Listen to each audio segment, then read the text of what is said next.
살아계신 하나님 감사를 드립니다. 살아계셔서 역사하시고 우리를 불러 또 주님 앞에 세워주신 그 은혜를 다시 기억하며 이 예배의 자리에 섭니다. 주께서 주의 부르심에 응답하여 나온 모든 자를 품에 안아 주시어서 그들의 마음과 생각이 회복되게 하여 주시고 영과 삶이 온전해지게 하여 주시어서 하나님 보시기에 아름답고 귀한 믿음의 인생을 살아내는 귀한 자들이 다 될 수 있도록 인도하여 주시옵소서.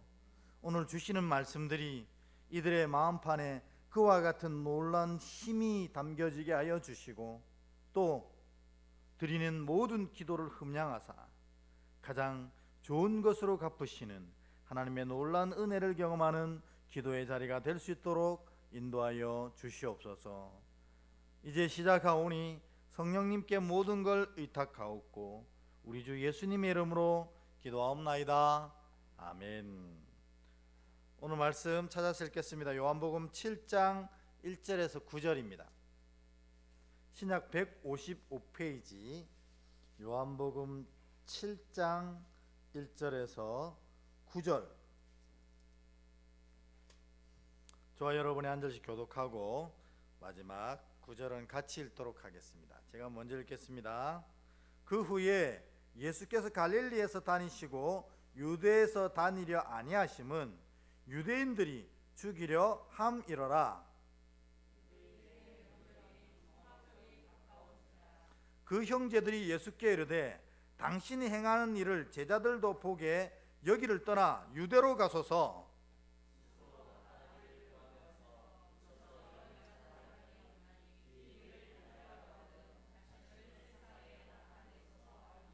이는 그 형제들까지도 예수를 믿지 아니함이러라.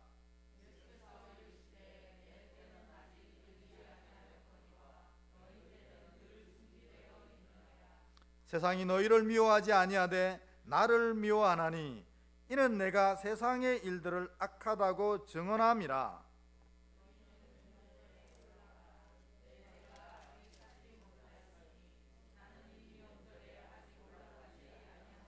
함께 읽겠습니다. 이 말씀을 하시고 갈릴리에 머물러 계시니라. 아멘.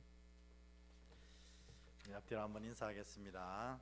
하나님 귀한 사랑 누리시기 바랍니다. 이렇게 한번 인사하겠습니다. 시작. 아멘. 네. 날씨가 많이 쌀쌀해졌다, 그렇죠?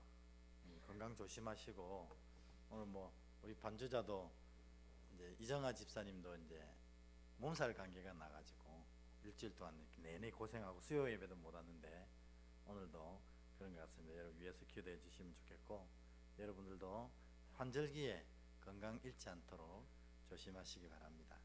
지난 수요일 날 우리가 얘기했던 것들 중에 중요한 것들이 너무 많았는데 기도가 우리 믿음의 인생에서 제일 중요한 일이다, 그 얘기를 드렸었습니다.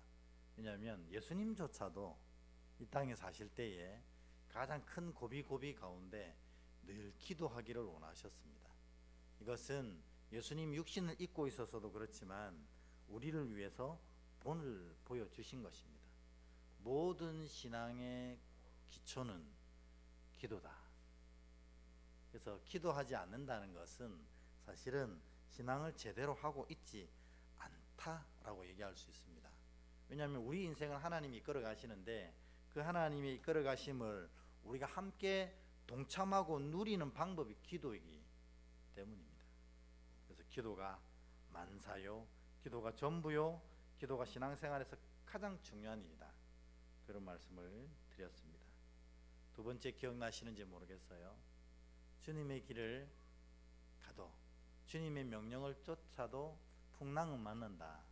심지어 주님과 함께 가도 풍랑을 만납니다. 삶은 이처럼 풍랑이 일 수밖에 없는 것이다. 그런데 놀라운 것, 우리가 기억해야 되는 것은 뭐냐면 어떤 풍랑도 하나님의 자녀를 덮치지 못한다 하는 것입니다. 여러분 그걸 기억하셔야 돼요. 여러분이 진짜로 엄청나고 무시무시한 풍랑을 만나도 하나님의 자녀라고 확신되어지면, 또 그것이 분명하면 풍랑은 여러분을 덮칠 수가 없습니다. 왜냐하면 우리 주님이 지키시기 때문입니다. 그래서 풍랑 만난 이 제자들을 위해서 주님이 그 바다, 갈릴리 바다를 건너서 제자들에게 오셔서 그들을 구원해 주신 것입니다. 그래서 여러분 늘 기억하십시오. 다가오는 풍랑이 나를 절대로 해할 수도 없고, 조금만 기다리면 주님이 구하러 오십니다. 그런데 마지막 얘기가 그거였습니다. 예수님이 이처럼 무리를 걸었던 사건은 이제부터 이 땅에 하나님 나라가 선포된다. 하나님 나라가 선포되었다. 이제부터 하나님 나라가 이 땅에 이루어졌다는 것을 선언하는 상징적인 사건이다. 그랬습니다. 그래서 예수께서 주시는 이 생명의 떡을 먹은 자들은 이제부터는 하나님 나라의 사람이 되는 것입니다. 그래서 그 생명의 떡을 먹은 사람들의 본업이 뭐냐? 그리스도인이다 하는 것입니다. 그래서 우리가 영원토록 살 그 본향이 합당하게 살아야지, 잠시 알바처럼 왔던 이 인생을 위해서 집중하고 있으면 뭔가 큰 어리석음을 범하는 것이 되는 겁니다. 그래서 여러분 본업은 그리스도인이다, 이렇게 고백을 해야만 참 생명의 떡을 먹은 자들이다 하는 것입니다. 이게 지난 수요일에 했던 얘기입니다. 오늘도 그 얘기를 계속해서 이어서 가보도록 하겠습니다. 우리 7장 1절 우리 같이 한번 읽어보겠습니다. 7장 1절.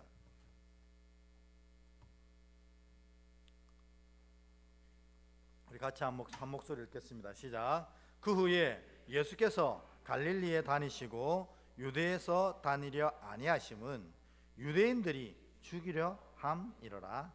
아멘. 여러분, 갑자기 7장 1절이 이상하게 일이 전개되어져 가고 있지 않습니까? 그게 뭐냐면 예수님이 이때껏 많은 표적을 통해서 이 이스라엘 백성들에게 엄청난 하나님 나라의 사건들을 보여주셨습니다. 그 첫 번째가 여러분 뭡니까? 기억나시는 거. 예수님이 이스라엘에게 베푸신 첫 번째 표적, 가나 혼인잔치였어요. 그래서 물이 변하여 포도주 되고 그 포도주를 모든 사람들에게 먹이게 하시기를 원하셨어요. 예수님이 이 땅에 오신 것은 모든 사람들이 이 예수님의 보혈, 이 생명의 포도주를 먹고 천국의 백성 되기 위해서 내가 이 땅에 왔느니라 선언하는 것이 가나 혼인잔치의 기적이었습니다. 그런 다음에 뭐가 또 이어져 나왔습니까? 38년 된 병자, 인생에 아무런 희망도 없는 병자를 구원하시기 위해 주님이 친히 베데스다로 찾아가셔서 그를 구원해 주셨습니다.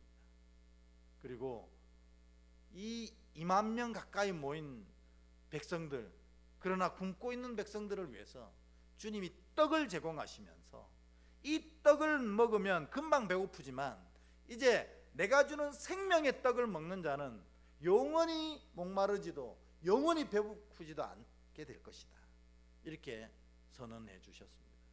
그래서 그야말로 우리 인간적인 눈으로 봐도 놀라운 기적을 베푸시고, 또 하늘나라 관점에서도 하늘나라의 생명의 떡이 내 아이고 너희에게 구원의 보혈을 베풀기 위해 왔다는 아름다운 사실을 예수님께서 선포하셨습니다.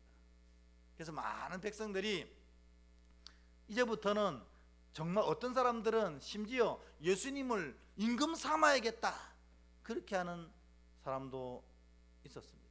예수님이 그것을 기뻐하지 아니하시고, 왜냐하면 예수님 임금 되려고 오신 것이 아니라 복음을 전하러, 하나님 나라를 선포하러, 영혼을 구원하러 오셨기 때문에 그것을 다 제하시고 흩으시고 제자들은 강 건너편으로 보내시고 본인은 또 기도하러 가시는 그런 일을 우리가 지난주에 배웠습니다. 그러니 예수님은 하나님의 놀라운 기적을 행하실 뿐만 아니라 자신의 욕심을 부리지 않고 오직 하나님의 나라와 영광을 위해서만 행했던 기사들, 우리가 요한복음 1장부터 6장까지를 다 배웠습니다. 그런데 왜 유대인들은 예수님을 죽이려 한다고 갑자기 7장 1절에 나오는 것입니까? 여러분, 이거 정말 여러분 잘 기억하셔야 하는 것입니다. 그 이유는 뭘까? 우리 바로 앞장, 우리가 다루진 않았지만 6장 60절과 6장 66절에 보면 왜 이들이 예수님을 죽이려고 하는지 첫 번째 이유가 등장합니다. 우리 6장 60절과 66절 두 절을 이어서 한번 읽어 보도록 하겠습니다. 시작. 제자 중 여럿이 듣고 말하되 이 말씀은 어렵도다. 누가 들을 수 있느냐 한데 그때부터 그의 제자들 중에서 많은 사람이 떠나가고 다시 그와 함께 다니지 아니하더라. 아멘. 여러분, 이 제자들이 예수님 놀라운 기적은 계속해서 경험했는데, 여기서 말하는 제자는 12제자가 아니고 예수님 주변에 몰려다니던 그 많은 무리들을 말합니다. 그 많은 무리들이 매일 예수님의 기적을 경험하고 살았는데 믿음이 하나도 성장하지 않았다는 것입니다. 믿음은 우리 바울이 정말 마르고 닳도록 고백했던 대로 믿음은 뭘 통해서 성장하는 겁니까? 기도도 마찬가지죠. 근데 로마서 10장 17절에 보면 믿음은 들음에서 난다고. 그러니까 하나님의 말씀을 통해서 믿음이 나는 것이지 기적을 경험해서 믿음이 나는 것은 아니라는 것입니다. 그러니까 예수님이 표적을 보여주셨는데 이 표적은 결국 예수님이 이 땅에 이루실 하나님의 뜻들과 말씀을 선포하는 거였습니다. 근데 이 제자들은 그 표적을 뭘로 봤던 거예요? 기적으로만 본 거예요. 그러니까 기적으로만 보는 자들은 믿음이 성장하지 않는다는 것입니다. 그리고 예수님의 말씀을 들을 때 그 말씀이 어렵도다 이렇게 얘기하는 것입니다. 여러분, 혹시 저도 여러분 이 설교 도중이지만 제 설교가 어려우세요? 아니죠. 재미없거나 지겹거나 그러신가요? 제가 너무너무 그것 때문에 매번 고민하거든요. 내 설교가 우리 성도들에게 잘 들려지겠는가, 또 잘 이해하시겠는가.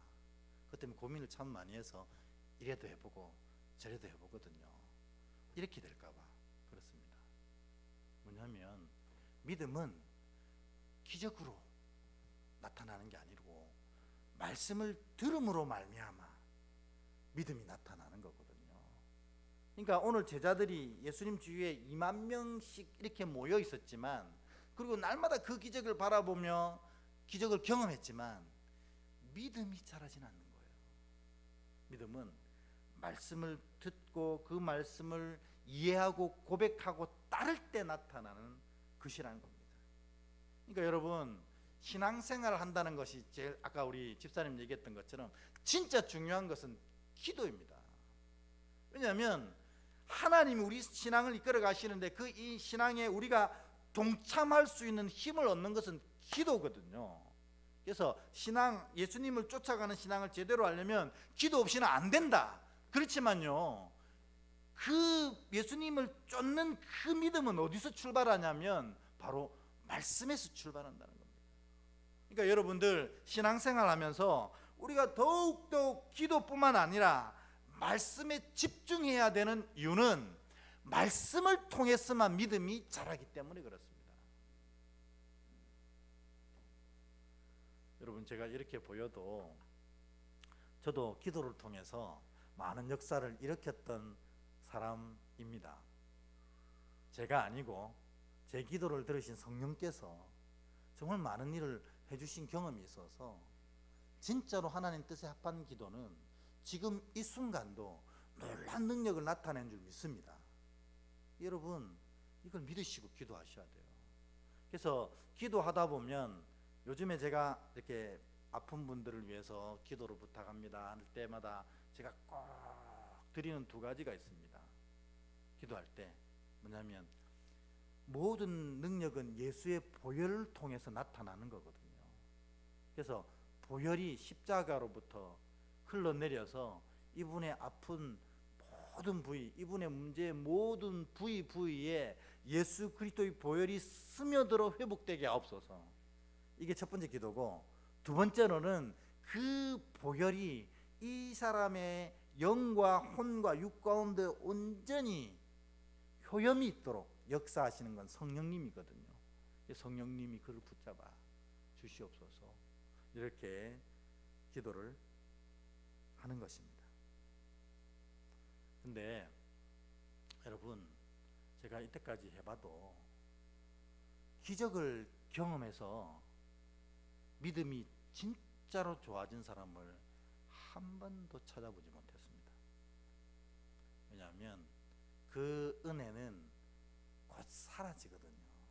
오늘은 막 감동으로 막 하늘을 찌를 것처럼 믿음이 세워지는 것 같아도 시간이 조금만 지나면 그때 받았던 감동과 감격은 점점 사라지고, 왜? 우리가 속된 말로 은혜빨이 떨어졌다 이렇게 되는 겁니다.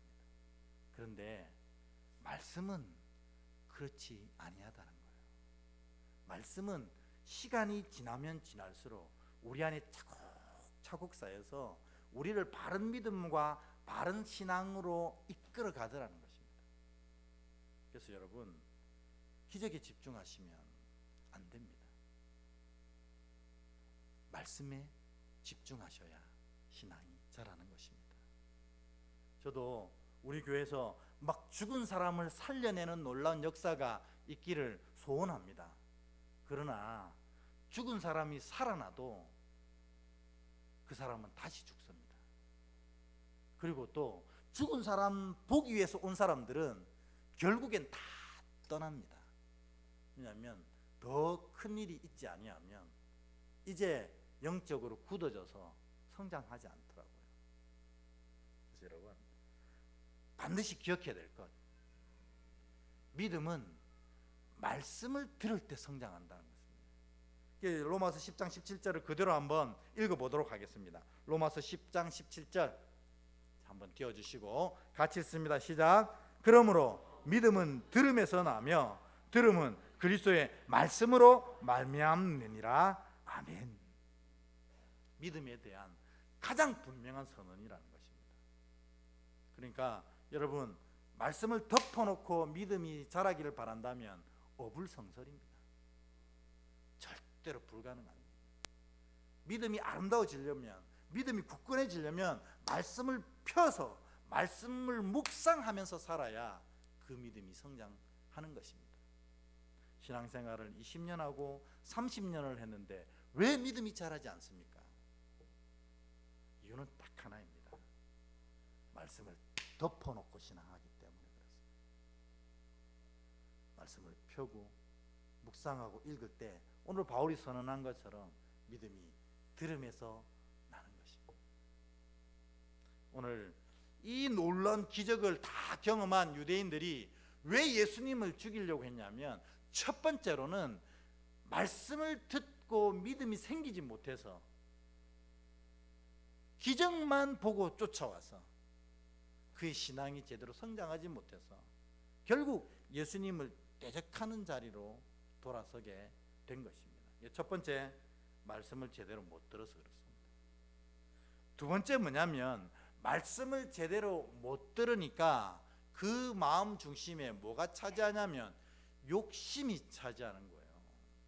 예수님이 이 땅에 오셔서 놀라운 기적을 베푸시고 또 천국 복음을 선포하실 때 제일 충격을 많이 받고 제일 두려움에 떨었던 세 직군들이 있습니다.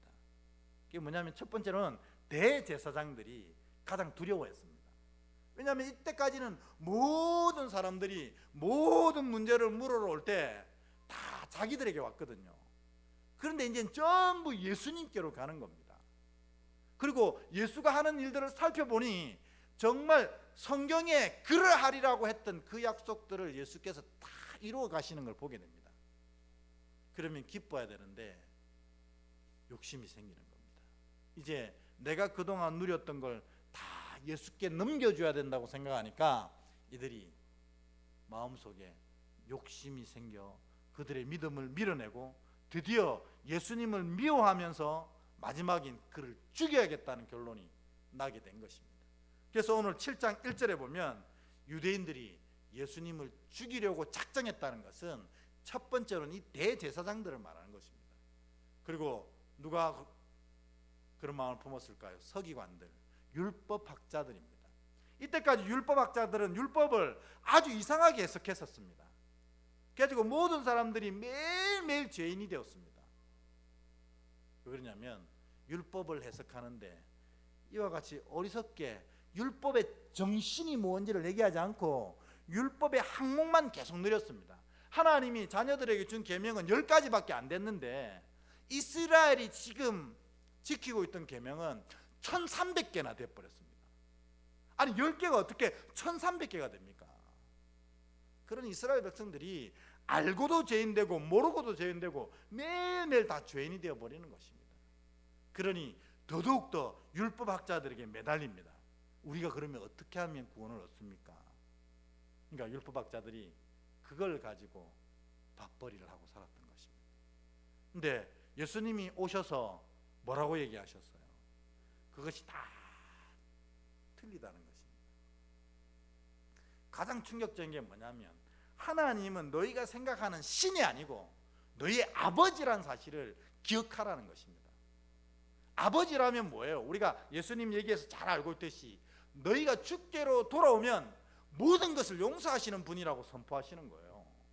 그러니까 1300개나 넘는 율법 조항에 의해서 눌려있던 이스라엘 백성들, 그래서 주여 나는 죄인입니다, 하나님 앞에 설 수 없는 자입니다, 이렇게 눈물 흘렸던 백성들이 아버지께로 돌아만 오면 아버지께서 다 용서하신다는 이 복음 말에 열광하며 예수님을 쫓아간 거예요.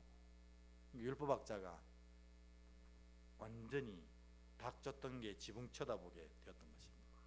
그러니 그들 마음속에 예수님을 미워한, 그래서 죽여야겠다는 마음이 드는 겁니다.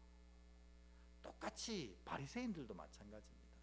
바리새인들은 이 율법학자들이 세웠던 이 율법 조항을 철저히 지켰던 사람들이거든요. 이게 사람들로부터 이 제사장도 아니고 율법학자도 아닌데 평신도대도 불구하고 사람들이 막 존경을 했습니다. 그래서 바리새인들이 오면 대단한 의인이고 하나님의 거룩한 사람이라고 막 칭찬했습니다.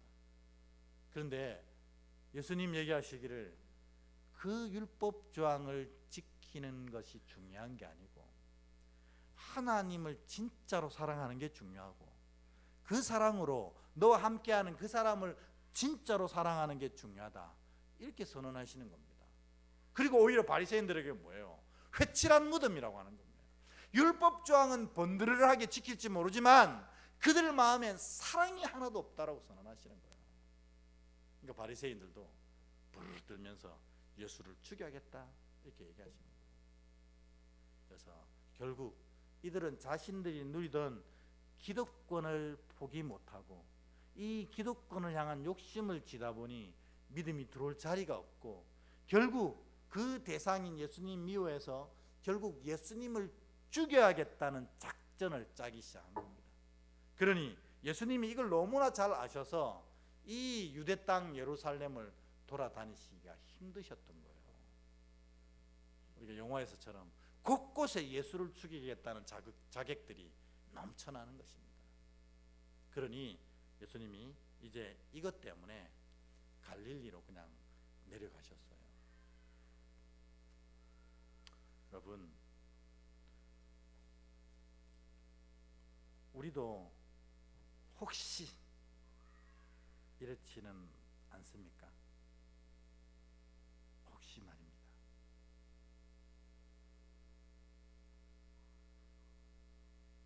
말씀을 통해서 믿음을 차곡차곡 세워가는 일에 소홀히 하고 있지 않습니까?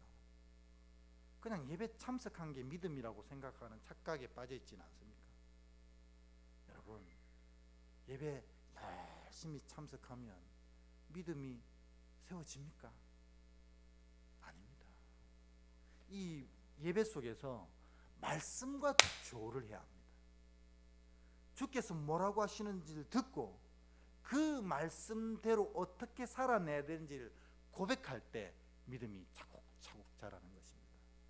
그리고 기적에 집중하면서 쫓아가는 사람들은 절대로 신앙이 성장하지 않습니다. 오히려 신앙생활을 더 못하게 만들어 버립니다. 또 우리 안에 우리가 내려놓지 못하는 욕심이 있습니다. 각자가 다 있어요. 저도 있습니다. 예수를 진짜로 따르려고 할 때 그 예수를 따름에 있어서 마음속에 걸리는 많은 것이 있어요.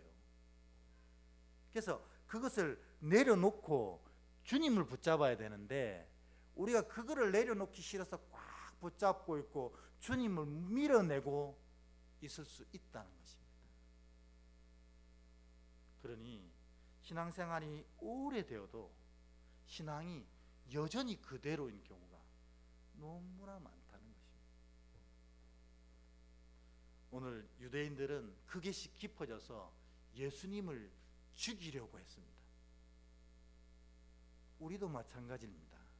우리는 예수님을 죽이려고 하진 않지만 예수님 마음을 죽음보다 더 심한 고통으로 밀어내고 있을 수 있다는 거예요. 우리 계시록에 나와 있는 것처럼 문 밖에 세워두니 참나의 수치라. 우리가 주님을 이것 때문에 문 밖에 세워두는 자가 될 수 있다는 것입니다. 근데 오늘 7장에 보면 예수님이 더 속상한 일이 있습니다. 3절에서 5절입니다. 3절에서 5절 우리 같이 한번 읽어보겠습니다. 시작. 그 형제들이 예수께 이르되 당신이 행하시는 일을 제자들도 보게 여기를 떠나 유대로 가소서. 스스로 나타나기를 구하면서 묻혀서 일하는 사람이 없나니 이 일을 행하려 하거든 자신을 세상에 나타내소서 하니 이는 그 형제들까지도 예수를 믿지 아니함이로라. 아멘. 여기서 말하는 이 형제들은 예수님의 친동생을 얘기합니다. 근데 친동생들. 근데 이 친동생들이 얘기하는 게 뭡니까? 지금 유대에 가서 유대인들이 예수님을 죽이려 하기 때문에 예수님이 이게 너무 힘들고 견디기 어려워서 갈릴리로 내려왔는데 이 친형제들이 오히려 당신은 여기 갈릴리 있지 말고 다시 유대로 나가라는 겁니다. 왜냐하면 유대에는 수도가 있기 때문에 당신이 그 하고 있는 사역을 성공해보라는 거예요. 올라가서. 이래서 그들 욕심이 난 거예요. 왜냐하면 맏형이 예루살렘에 가서 성공하면 그 영향이 누구에게 다 돌아오겠다 생각한 거예요. 우리에게 다 돌아오는 거죠. 여러분, 맏형이 잘 되면 밑에 동생들이 아무래도 그 도움을 받게 되잖아요. 그런 생각을 한 거예요. 여기 있지 말고 유대로 가소서. 그리고 또 이 문법을, 이 헬라어 문법을 이렇게 살펴보면요, 이게 비꼬는 문법이에요. 그게 뭐냐면 당신이 그 유대인에서 메시아 같은 놀란 행동을 할 때 왜 우리는 안 불러줬나는 겁니다. 제자들 생전 알지 못하는 사람들 다 끌고 제자로 삼아놓고 정작 당신의 피 섞은 동생들에겐 왜 그 자리를 맡겨주지 않느냐고 비꼬는 얘기입니다. 그러니까 유대로 가라는 거죠. 그래서 요한 사도는 5절에 보면 이들을 이렇게 그냥 평가합니다. 형제들도 믿음이 없었다. 이렇게 평가하는 겁니다. 여러분, 요한 사도가 우리를 본다면 우리의 믿음을 어떻게 평가할까요? 요 5절 본문 그대로 형제들에서 여러분의 이름을 넣어서 이는 나선공까지도 예수를 믿지 아니함이로라. 이럴 수 있다는 겁니다. 그래서 이들은 예수님을 죽음으로 내모는 일이라는 사실을 모르고 이렇게 하고 있는 겁니다. 마찬가지로 우리가 좀 전에 말씀드린 것처럼 예수님의 마음이 죽을 만큼 힘들 정도로 우리가 주님 마음을 아프게 할 수도 있다는 거죠. 근데 예수님이 이 형제들의 얘기를 듣고 6절처럼 대답을 하십니다. 6절을 우리 같이 한 번 더 읽어보겠습니다. 시작. 예수께서 이르시되 내 때는 아직 이르지 아니하였거니와 너희 때는 늘 준비되어 있느니라. 아멘. 한마디로 동생들이 빨리 중앙 무대에 가서 성공하고 돌아오라고 막 소리를 칠 때 예수님의 대답이 뭐냐면 내 때가 이르지 아니하였다 이렇게 얘기합니다. 여러분, 성경의 때는 두 가지가 있거든요. 여러분 잘 아시잖아요. 하나의 때는 뭐예요? 크로노스란 때가 있어요. 우리 인간들이 살아가는 시간, 그 때를 크로노스라고 불러요. 그래서 이 크로노스는 과거에서 흘러서 현재로 오고 현재에서 미래로만 흘러갑니다. 한 방향으로만 흘러가는 것이 크로노스입니다. 근데 이 크로노스가 어떻게 진행되냐면 영적으로는 내 뜻대로 진행하려고 할 때 그것을 크로노스라고 불러요.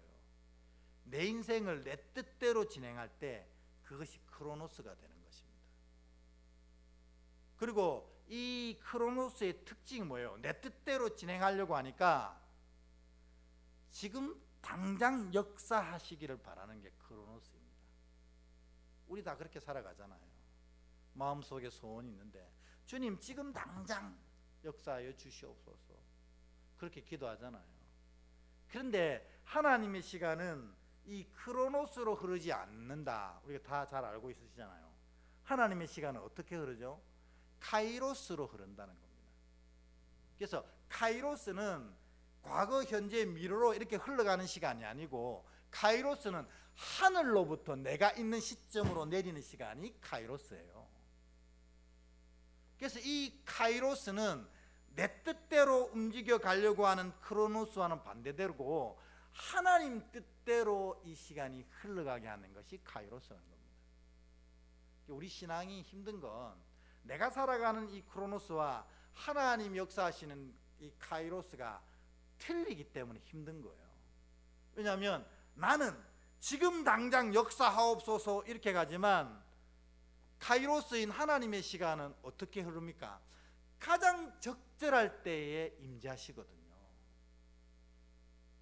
이 차이가 있다는 거예요. 오늘 예수님이 내 때가 이르지 아니하였다 이 때는 카이로스를 얘기하셨어요. 하나님의 뜻이 이루어질 때가 아직 아니기 때문에 내가 예루살렘으로 유대로 올라갈 수가 없느니라 이렇게 거절하셨다는 겁니다. 여러분,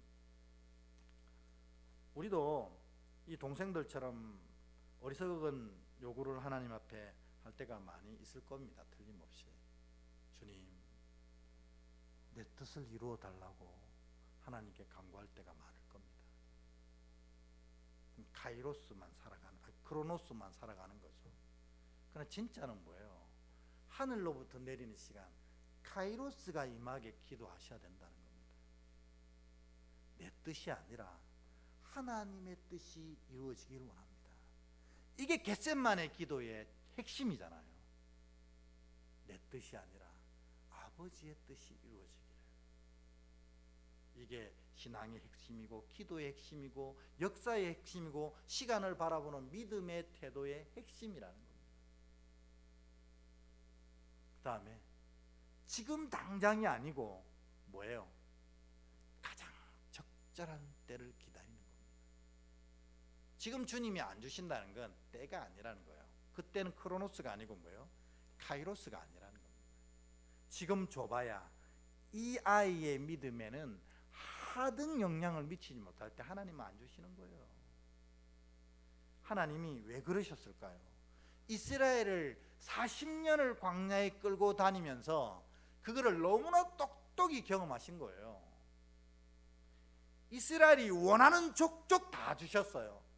주님 목말라 죽겠습니다. 반석을 쳐서 물을 내고, 주님 배고파 죽겠습니다. 그러니까 아침에 만나를 내리고 저녁에는 메추라기를 내서 그 광야의 삶 가운데 배불리 먹게 하시고, 성경에 보면 그 40년을 돌아다녀도 옷 하나 신발 하나 헤어지지 않았다고 합니다. 그리고 밤에는 추우니까 주님이 보일러가 되어주셨잖아요. 그래서 불기둥으로 이스라엘을 비춰주셨어요. 그러니까 불 없어도 되고 난방 없어도 따뜻하게 이 광야를 살아날 수 있는 거예요. 왜냐면요, 이 사막은 일교차가 20도 넘으면 얼어 죽는데 20도 넘는 날이 되게 많거든요. 그래서 영상 1도인데도 얼어 죽는 사람들이 나오는 건 뭐냐면 기온차가 20도가 넘으면 그렇게 된대요. 주님께서 불기둥으로 비춰주신, 낮에는 구름 기둥으로 인도하십니다. 이스라엘 날씨는 온도는 높은데 습도는 낮거든요. 그늘만 가면 시원해요. 근데 땡볕에 나오면 정말 진짜로 견디기 힘든 더위가 있거든요. 근데 어떻게 해요? 구름 기둥으로 세워주시니까 항상 그늘 속에서 가는 거예요. 그러니까 시원한 겁니다. 광야에서도 물이 나오면은 하나님이 그 물을 갈라뜨려서 건너가게 하시고, 불뱀을 만나면 노뱀 만들어서 살아나게 하시고, 매일매일 이들 기적을 원하는 대로 지금 당장이라는 이들의 요구대로 들어줬더니 믿음이 성장하기는커녕 오히려 믿음이 점점점 퇴보하는 걸 주님 보신 거예요. 그래가지고 지금 당장 간구하는 기도를 안 들어주시기로 하셨어요. 그리고 어떻게 응답하시냐면 가장 적절할 때에, 믿음이 세워질 때에 주님이 응답하신다는 것입니다. 그러므로 여러분이 기도한 것들 오늘 응답이 오지 않는다면 마음이 아프고 속상하지만 감사합니다 하셔야 됩니다. 왜냐하면 그게 지금 응답 오면 오히려 내 믿음이 뒤로 확 후퇴될 것이기 때문에 그렇습니다. 이스라엘이 그것을 증명했거든요. 그것도 장장 40년 동안 경험했는데, 하나님의 카이로스는 가장 적절할 때에 역사하십니다. 그러니까 여러분, 기도하고 나서는 기다리시면 됩니다. 왜냐하면 하나님이 내가 생각하지 못했던 가장 적절한 시기에 가장 적절한 방법으로 가장 적절한 은혜를 우리에게 베풀어 주십니다. 그걸 믿으십시오. 이게 카이로스의 힘입니다. 근데 여전히 크로노스를 살아가고 크로노스적인 기도를 하는 사람은 입으로는 주여 이렇게 부르지만 실제로 예수를 종으로 사용하는 사람들이 대부분입니다. 주님 이것 좀 해주세요. 아우 주님 이거 필요해요. 매일 얘기만 하는 거예요. 그게 주님입니까? 종이지.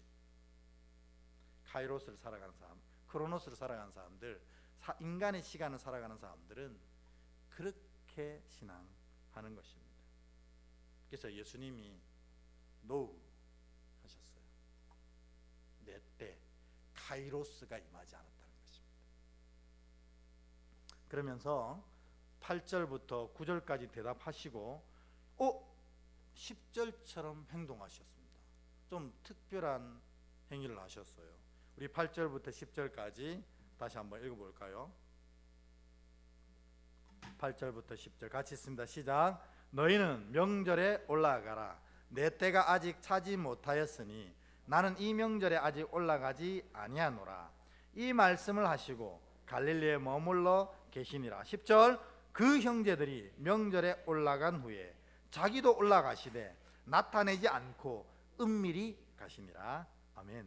아니 안 가신다고 해놓고 내 때가 이르지 않았다고 하시면서 거절하셔놓고 이 형제들을 먼저 올려보낸 다음에 주님이 은밀히 올라가셨다는 겁니다. 이게 뭐죠? 근데 여러분 이러한 동일한 사건을 이전에도 우리가 경험했잖아요. 기억 안 나세요? 가나 혼인잔치에 포도주가 떨어졌습니다. 그래가지고 이 마리아, 어머니 마리아가 예수님을 불러놓고 예수여 큰일 났다. 이 집의 혼인잔치인데 지금 혼인잔치가 한참 무르익는데 포도주가 떨어졌단다. 그러니까 예수님이 어머니 그러세요? 다 제가 알아서 할 테니 들어가세요. 이렇게 했습니까? 갑자기 정색을 하시더니 여인이요 뭐라고 하셨어요? 내 때가 이르지 아니하였느니라.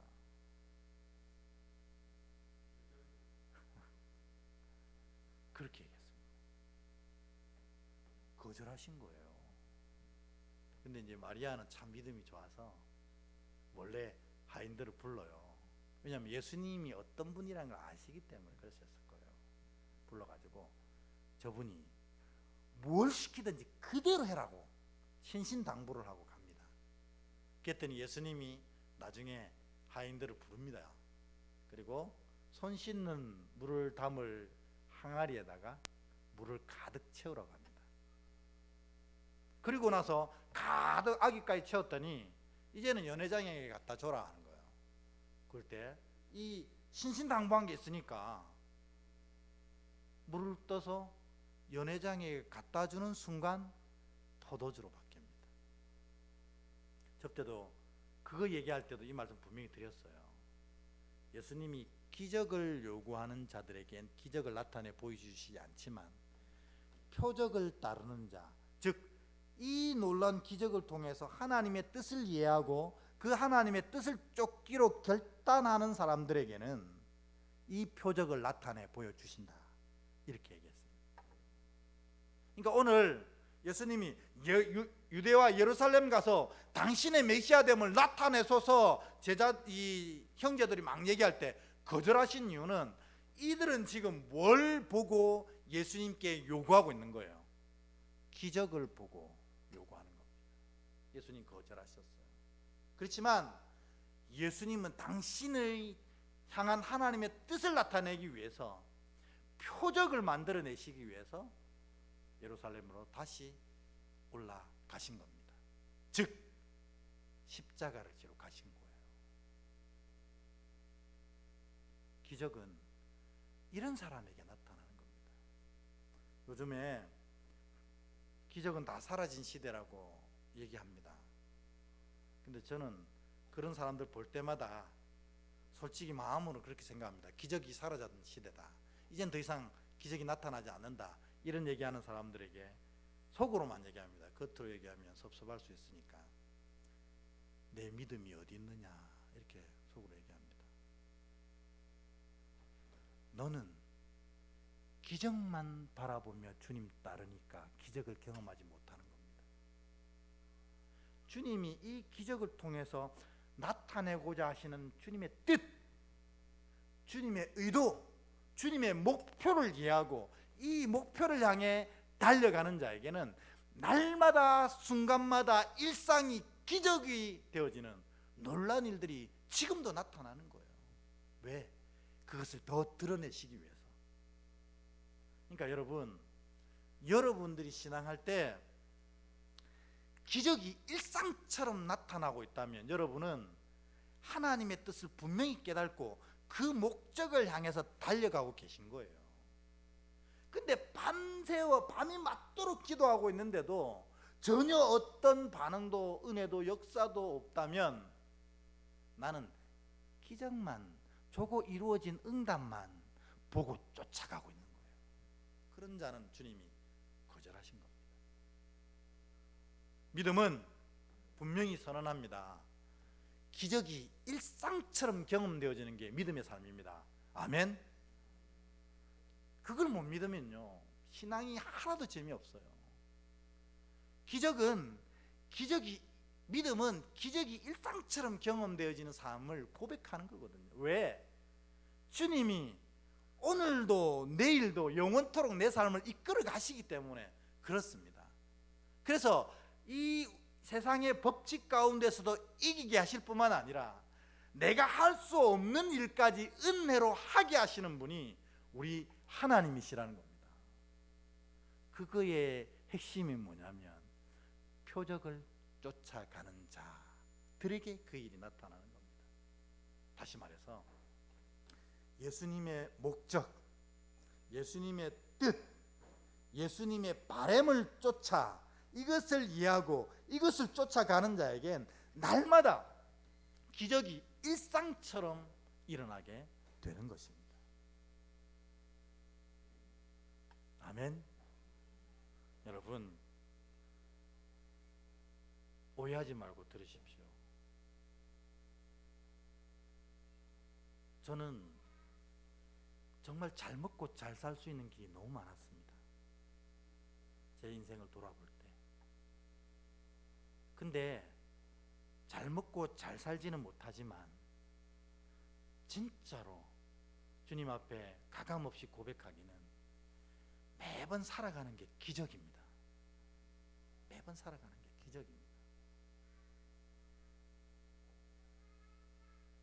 뭐 여러 가지 얘기 다 설명드릴 수는 없지만 돈 한 푼 없이 제가 오산에서 대구로 내려왔습니다. 그런데 대구 떠날 때 우리의 삶을 보면 모자라고 부족한 것이 하나도 없었습니다. 뭐 구구절절히 얘기할 수는 없지만 다 채워주시는 은혜를 경험했습니다. 저는 그게 기적이 일상이 되어진 삶을 살았다고 고백할 수 있습니다. 어찌 그리 주님께서 꼭 맞는 은혜로 매 순간마다 채워주시는지 이루 말할 수가 없었습니다.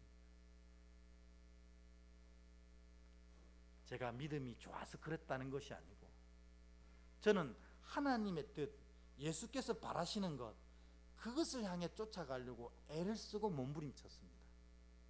그랬더니 주님께서 이 애쓰고 몸부림치는 걸 이쁘게 보시고 살아가는 여정 가운데 매 마디마디마다 기적을 베풀어 주셨어요. 그래서 단 한 번도 모자라거나 부족한 적이 한 번도 없었습니다. 저희 가족의 삶 가운데. 우리 울산 은혜교회에 와서도 마찬가지입니다. 쉽지 않은 1년 6개월이었거든요. 근데 그 쉽지 않은 1년 6개월 동안 매일매일 감사를 놓치지 않았습니다. 이래서 감사할 것, 저래서 감사. 하나님이 그 하나님의 목적을 붙잡고 이 교회를 함께 하는 저에게 날마다 기적을 베풀어 주셨어요. 그래서 생각지도 못한 은혜, 생각지도 못한 성령의 역사를 매일매일 경험하고 이 자리까지 와서 지금 서 있습니다. 그 얘기를 여러분한테 구구절절 다 못하는 게 사실 좀 한이 됩니다.